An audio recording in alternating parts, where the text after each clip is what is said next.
Pressure is a powerful force in our world, especially at this time of year. Catalogs are flooding our mailboxes, ads are crowding out our favorite TV shows and cluttering our news feeds.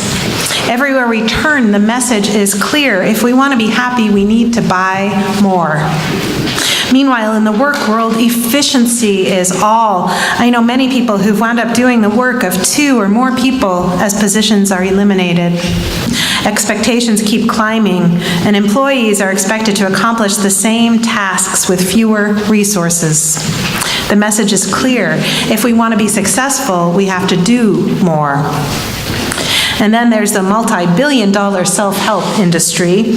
We read books, we go through programs, we hire therapists and personal trainers, and again, the message is clear. If we want to be loved, we need to become more lovable. We need to be more. What if I told you that those messages are lies? What if I held your hands and looked you in the eye and spoke from the heart with enough passion that you couldn't help but believe me and said, you are enough. You have enough. You do enough.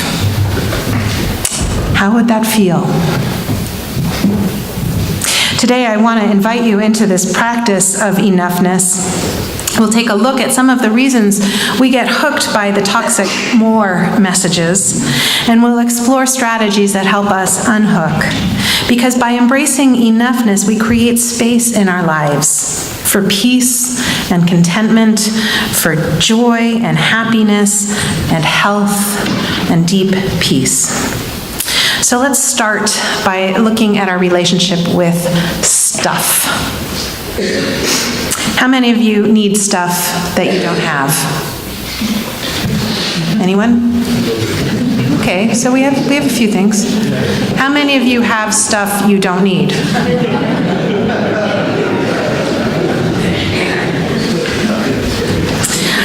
I'm somewhat boggled and amused by the evolution of our expectations around stuff. Have you noticed the way that what used to be a luxury is now a necessity? Just as an example, think about air conditioning in the car. How many of us grew up with a car, riding around in a car with no air conditioning? Right? How many of us would buy a car without air conditioning now? Hats off. Hats off. The newest thing is heated seats, right? As a kid, I never would have dreamed of having a car with heated seats, but then my friend Jean, who I carpooled to swim with, got a new car and it had heated seats, and oh God, it was so nice. At 5 in the morning to get into that heated seat. And so then when it was time for us to get a new car, I was like, can we get heated seats? Sure enough, my new car has heated seats. As Barry Schwartz, the author of The Paradox of Choice, Why More is Less, puts it, as people have contact with items of high quality, they begin to suffer from the curse of discernment. The lower quality items that used to be perfectly acceptable are no longer good enough. The hedonic 0 point keeps rising. What a great phrase, hedonic 0 point. Keeps rising. And expectations and aspirations rise with it. As a result, the rising quality of experience is met with rising expectations. And people are just running in place. As long as expectations keep pace with realizations, people may live better, but they won't feel better about how they live. Schwartz points to the overwhelming amount of choices we have as consumers and to the challenge that creates. He writes, when people have no choice, life is almost unbearable. As the number of available choices increases, as it has in our consumer culture, the autonomy, control, and liberation this variety brings are powerful and positive. But as the number of choices keeps growing, negative aspects of having a multitude of options begin to appear. As the number of choices grows further, the negatives escalate until we become overloaded. At this point, choice no longer liberates, but debilitates. It might even be said to tyrannize. I remember I went to Russia for a year right after I graduated from college, and food was pretty scarce there in the early 90s. And I remember coming back and walking into a grocery store, just a regular grocery store, and there was the whole aisle of breakfast cereal, right? All those different kinds of breakfast cereal. And I just started to weep. It's overwhelming. It's overwhelming. In terms of strategies for dealing with the overwhelming number of choices, Schwartz differentiates between maximizers, people who seek to find the best of everything, and satisficers, people who settle for things that are good enough. A maximizer will go from store to store to store to find the highest quality product for the lowest price. A satisficer will buy the first thing they find that meets their criteria and fits their budget. The strange thing is that the studies have shown clearly that satisficers actually maximize happiness. Schwartz writes, to a maximizer, satisficers appear to be willing to settle for mediocrity, but that is not the case. A satisficer may be just as discriminating as a maximizer. The difference between the two types is that the satisficer is content with the merely excellent, as opposed to the absolute best. So that's a fairly simple switch to make, to be satisfied with the merely excellent instead of needing the absolute best. If we want to break free of the tyranny of stuff, we need to learn to make choices more quickly based on simple criteria and then move on without questioning ourselves or second guessing.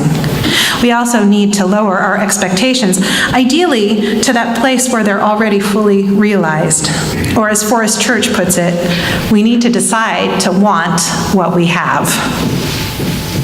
Rather than looking for the next best thing, we can choose to allow the thing that's right there in the room with us to be good enough.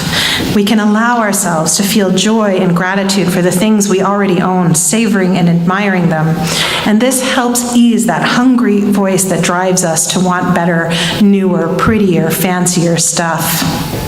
When that hungry voice starts to rumble in us, we can say to it, I have enough already. So how many of you are bored and don't have enough to do to fill your days? How many of you feel overwhelmed by all the tasks you think you ought to be doing? Okay, so being an adult involves just a ton of thankless tasks, doesn't it? On top of that, those of us who work are constantly being asked to set new goals and accomplish more each year. I've never heard of a goal-setting process that ends with, what I'm doing is good enough.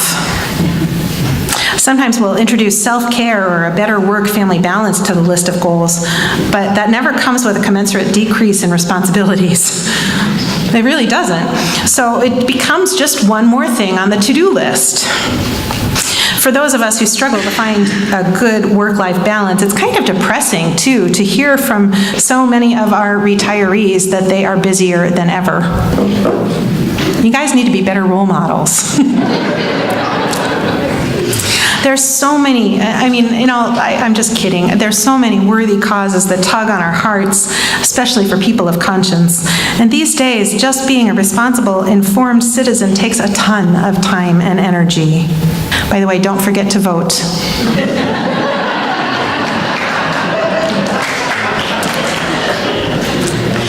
So, we aim for what's ideal, for what's optimal. And by aim, I mean we plan for it, we work for it, we strive for it.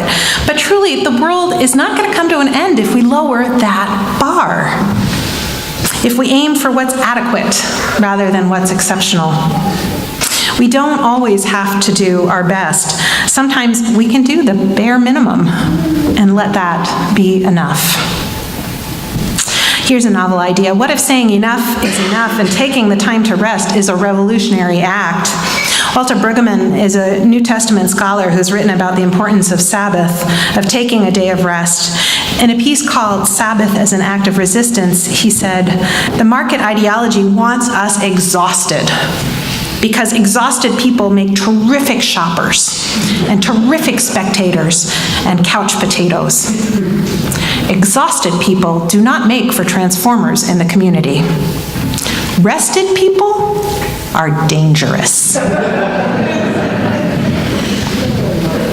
The rule of thumb is that we all need 1 hour a day of doing nothing, and 1 day a week, and 1 weekend a month, and 1 week a year, blissfully free of all responsibilities. How many of us are able to get that? Not even our retirees. Oh. I take Tuesdays off, and I try really hard not to work on Tuesdays, but I wind up doing all of the errands that I can't get done during the rest of the week. I do all of my doctor's appointments on Tuesdays. That's when I get my hair cut. That's when I go grocery shopping. And how many, I think I've said for like the past 5 weeks in a row, 1 day off a week is not enough. It's just not enough. This is Brueggemann again from an essay called Enough is Enough. One glaring example of today's anxiety-driven scarcity is the frenetic activity that so characterizes our society. Corporate executives boast a 24/7 mentality as a bulwark against losing their edge or missing an opportunity. Those of us with less prestigious positions continually wrestle with our bulging appointment books and ever-growing to-do lists. Even youngsters have exchanged a carefree childhood for a schedule of structured activities. There's never enough time. There's never a moment's rest. The Bible offers an antidote, and remember he's an Old Testament scholar, to all this activity, the call to Sabbath. As shown in the creation account, Sabbath, God's day of rest, is based on abundance. But how willing are we to practice Sabbath? A Sabbath spent catching up on chores we were too busy to do during the week is hardly a testimony to abundance. I know. A Sabbath spent encouraging those who want to fill our free time with calls to amass more possessions, whether the malls with their weekend specials or televised sports event with their clutter of commercials, does nothing to weaken the domain of scarcity. Honoring the Sabbath is a form of witness. It tells the world that there is enough. So what would a true Sabbath look like for you? For me, it involves getting out into nature and turning off my darn phone, turning off the mental to-do list, and just being present to the beauty that surrounds me. An hour a day a week, a weekend a month, a week a year, out in nature with nothing to do. That's the goal. And I'm a much better minister when I can pull it off. I'm also a much better person. But to make it work, I need to let go of other tasks. I need to delegate and say no. I need to resist the urge to look and feel important. Now, I have the benefit of a job where I'm supported by all of you and rewarded when I'm grounded and centered. Presence matters more in ministry than productivity. For those of you who work in other contexts, I don't know how you find balance, because overwork is the norm. That's what most places value. Can you lay your work down at the end of the day and say, what I've done is enough? Or does that get you in trouble with your boss? The way we do things here in the U.S., it's a little inhumane. If you look on Wikipedia, there's a table that shows minimum annual leave by country. And here in the U.S., there's no legally mandated minimum, which means our bosses are not required to give us any vacation at all by law. By contrast, most of Europe and Africa have a minimum of 4 weeks. And the only other countries that don't have any mandated vacation, I think it's because they're so small that they just haven't gotten around to it yet. I mean, these are countries that I haven't heard of, other than Tonga. You know, these tiny little places and come on, why? There's no reason for us to be a nation of workaholics. We have so much. Of course, it's a bigger problem than can be solved by decisions we make on a personal level, but as more of us insist that what we can do within a reasonable number of hours will have to be enough, perhaps the culture will shift. Certainly, our own quality of life will be better when we can set limits and come back into balance. And here's the tough one. How many of you think you are wonderful just the way you are? All right, we have a few. How many many of you struggle with self-doubt, inner criticism, maybe even moments of self-loathing? Self-doubt? There's this book called The Good Enough Parent. It came out in 1987 initially, and it's been a go-to for us for years. It's by Bruno Bettelheim, who in turn drew on the work of D.W. Winnicott, a British psychotherapist and pediatrician, who wrote in 1953 about the way mothers, remember the time that it was just mothers, need to allow for the growing child's disillusionment with the parents and the world without destroying their appetite for life and the ability to accept external and internal reality. In other words, parents need to slowly and strategically mess up and fail to meet the needs of their children. Because that is how children learn to soothe frustration, and that is how children become independent. Reminds me of a quote by John Ortberg: "Leadership is the art of disappointing people at a rate they can stand."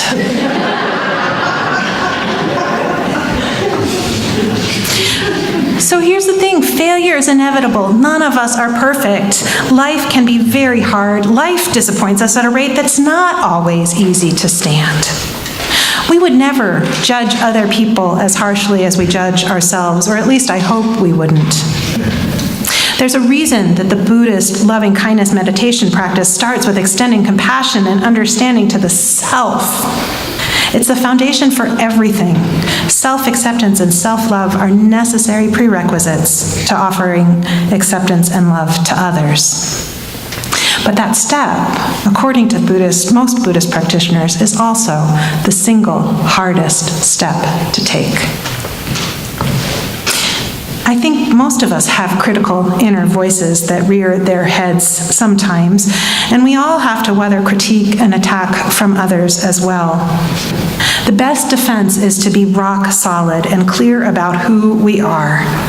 That way, when the voices start coming at us, we can breathe and remember that even if there is some truth to what they're saying, nothing and nobody can touch or damage our essential goodness, our inherent worth and dignity. We are mostly good people who sometimes make mistakes, not secretly bad and sinful people who are desperately trying to get better enough to be worthy of love.